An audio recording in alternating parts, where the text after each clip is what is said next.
Howdy Ags, my name is Sarah Anderson, class of 25, and this morning at the beautiful Lake Bryan, we're going to discover a little bit more about the rowing team here, otherwise known as Crew.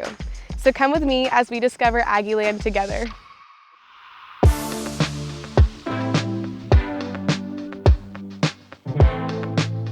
Howdy Ags, I'm here with head coach Paul of the TAMU Crew team, and he's here to tell us a little bit more about what Crew does and what rowing is all about. Yeah, so we're a co-ed team here at Texas A&M. We have open men, open women, and both novice categories, and we compete all across the country.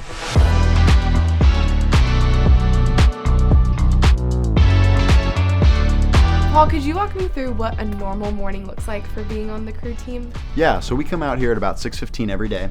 We come out here, we get our oars down, get our boats out, we'll run through drills to warm up and start the practice, and then we'll go through our main workout, do some drills to finish, and come back in.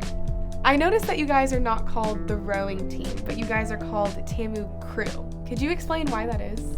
Yeah, because we don't just have one person. Everybody rows together as a crew.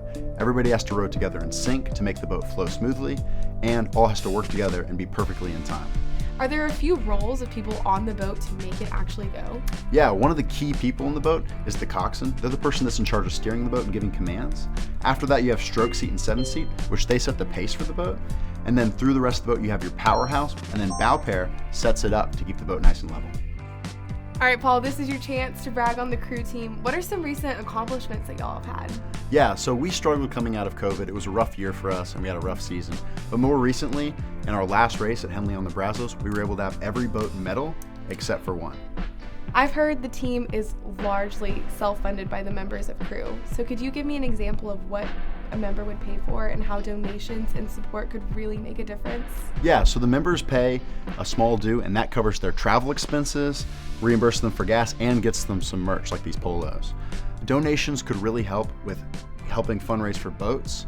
Each one of these boats costs $60,000, and a set of oars can cost up to $1,500. So having donations would really, really help that.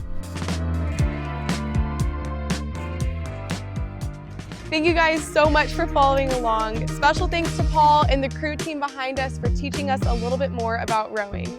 We'll catch you next time.